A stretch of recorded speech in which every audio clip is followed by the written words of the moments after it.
అందరికీ నమస్కారం. నేను మీ సులోచన సంపంగి. Welcome to my channel. ఈరోజు బ్రేక్ఫాస్ట్ రెసిపీ మనం పూరీలు ఎక్కువగా రెడీ చేస్తూ ఉంటాం కదండి. దానిలో కొన్ని టెక్నిక్స్తో మంచి టేస్టీగా పూరీని రెడీ చేసుకుందాం. ఈ పూరీలు చక్కగా ఉబ్బి మంచిగా టేస్టీగా రావాలి అంటే చూడండి ఇలా తయారు చేసుకోవాలి. 1 కప్పు గోధుమ పిండి తీసుకోవాలి. ఒక గోధుమ పిండి మనం ఒక బౌల్లోకి వేసుకుందాం. అలాగే దీనిలోకి 1 స్పూను బొంబాయి రవ్వ వేసుకుంటున్నాను. 1 స్పూన్ బొంబాయి రవ్వ వేసుకోవాలి. అలాగే 1 స్పూను సాల్ట్ వేసుకోవాలి. గోధుమ పిండిలోకి సాల్ట్ కూడా వేసేసుకుందాం 1 స్పూను. అలాగే 1 స్పూను పంచదారని వేసుకోవాలి. షుగర్ అనేది మనం 1 స్పూన్ వేసుకోవాలి దీనిలోకి.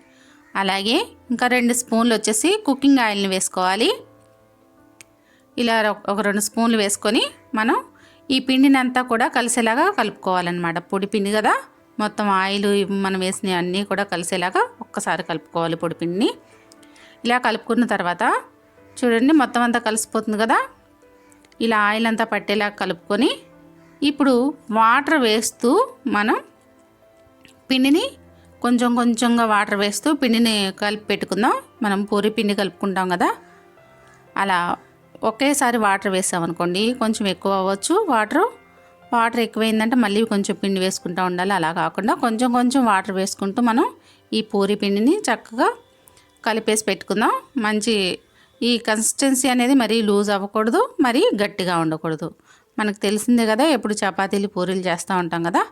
ఇలా చూడండి ఇలా చక్కగా కలిపేసి మంచిగా ముద్ద అయ్యేలాగా చూసుకొని మనం దీనికి పొడి లేకుండా గడ్డలు ఏమి పిండి అక్కడక్కడ గడ్డలు ఏమి లేకుండా మంచిగా కలుపుకోవాలన్నమాట. ఇలా కలుపుకొని 10 నిమిషాలు రెస్ట్ ఇచ్చేద్దామండి. దీనికి బొంబాయి రవ్వ మనం షుగర్ వేసుకున్నాం కదా, ఇలా 10 నిమిషాలు అనేది పక్కన పెట్టేసుకుందాం. కలిపేసి మూత పెట్టేసి పక్కన పెట్టేసుకుందాం. ఇలా 10 నిమిషాల తర్వాత మళ్ళీ మనం పూరీలు అనేది రెడీ చేసుకుందామండి. చూడండి ఇలా పిండిని తీసుకొని మనం రెస్ట్ ఇచ్చిన పిండిని కొంచెం చిన్న చిన్న ఉండలుగా చేసుకోవాలి. ఈ పిండిని చిన్న చిన్న ఉండలు చేసుకొని పూరి మనం ఏ సైజులో అయితే చేసుకోవాలనుకుంటున్నామో ఆ సైజుకి తగ్గట్టు రౌండ్స్ చేసుకోవాలి. ఇలా రౌండ్స్ చేసుకొని చక్కగా పక్కన పెట్టేసుకొని మనం పూరీలు ఒత్తుకోవటమేనండి. కొంచెం పొడి పిండిని తీసుకోవాలి. ఈ రౌండ్స్ అనేవి చేసిన తర్వాత కొంచెం పొడి పిండి అనేది తీసుకొని చపాతీ పీట కర్ర తెచ్చుకొని దగ్గర పెట్టుకుందాం. ఇప్పుడు పొడి పిండిని వేసుకుంటూ ఈ పూరీలని ఒత్తుకోవాలి. చూడండి ఇట్లా వీడియోలో చూపిస్తున్నట్టు పొడి పిండి కొంచెం పైన జల్లుకుంటూ పూరీలను మంచిగా రుద్దుకోవాలన్నమాట. ఇలా రౌండ్గా పూరీలు రుద్దుకోవాలి. ఇలా ఎక్కువ తడి కూడా ఉండకూడదన్నమాట. మనకి పిండి ఎక్కువ వాటర్ పోసి కలిపామనుకోండి లూజ్గా ఉంటుంది. అప్పుడు పొడి పిండి అనేది ఎక్కువ అబ్జర్వ్ అవుతుంది. ఇట్లా మనకు పూరీలన్నీ కూడా రౌండ్గా రుద్దేసుకొని పెట్టేసుకుందాం. ఇట్లా పిండి జల్లుతూ ప్రతి పూరీ కూడా ఇంతేనండి. పిండి జల్లుతూ మనం రౌండ్గా తిప్పుకుంటూ మంచిగా పూరీని ఒత్తుకోవాలన్నమాట. ఇలా ఒత్తేసుకొని పక్కన పెట్టేసుకుందాం. ఇలా ఈలోపు మనం ఆయిల్ని కూడా పెట్టేసుకోవచ్చు స్టవ్ మీద. పూరీలు ఒత్తుకునేలోపు మనం ఆయిల్ పెట్టుకున్నాం అనుకోండి, ఆయిల్ హీట్ అవుతూ ఉంటుంది. స్టవ్ మీద ఆయిల్ పెట్టుకోవటం చూడండి. ఇట్లా ఆయిల్ పెట్టేసుకున్నాం స్టవ్ మీద.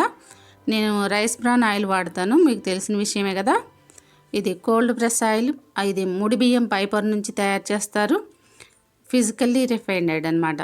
ఇది దీని మీద ఉండే బియ్యం మీద ఉండే పైపర్ ఏం చేస్తుందంటే మన డైజెషన్ కరెక్ట్గా ఉండేలాగా చూస్తుంది. అలాగే అరుగుదలను పెంచుతుంది.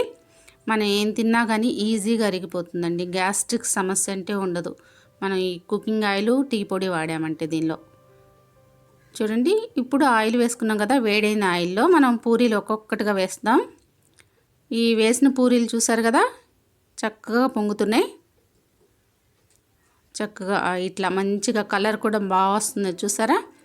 పంచదార వేసుకున్నాం కదా, కలర్ కూడా చాలా బాగుంటుందన్నమాట. ఇలా వేసిన తర్వాత మనం ఒక్కసారి ఇలా ప్రెస్ చేసుకోవాలి. ప్రెస్ చేసుకుంటే గరిటె పెట్టి చక్కగా పొంగుతాయి అన్నమాట పూరీలు. చూసారు కదా ఎంత చక్కగా పొంగుతున్నాయో పూరీలు.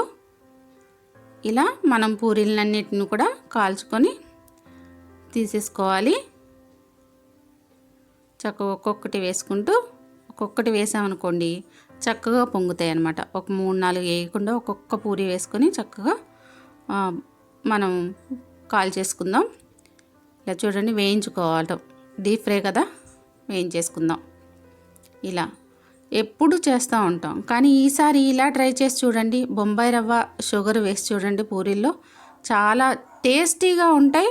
ప్లస్ ఇట్లా ఉబ్బుతాయి కదా మనకి, ఆ ఉబ్బిని తొందరగా ఇట్లా దగ్గరకు అవ్వకుండా ఉంటాయి అన్నమాట. మనం కొంచెం లేటుగా తిన్నా సరే ఆ ఉబ్బిని పూరీలు అనేది ఇట్లా అవ్వకుండా ఉంటాయి అన్నమాట. ఇట్లాగే పొంగి ఉంటాయి పూరీలు. టేస్ట్ కూడా చాలా బాగుంటుంది. ఖచ్చితంగా మీరు ఈసారి రెడీ చేయండి.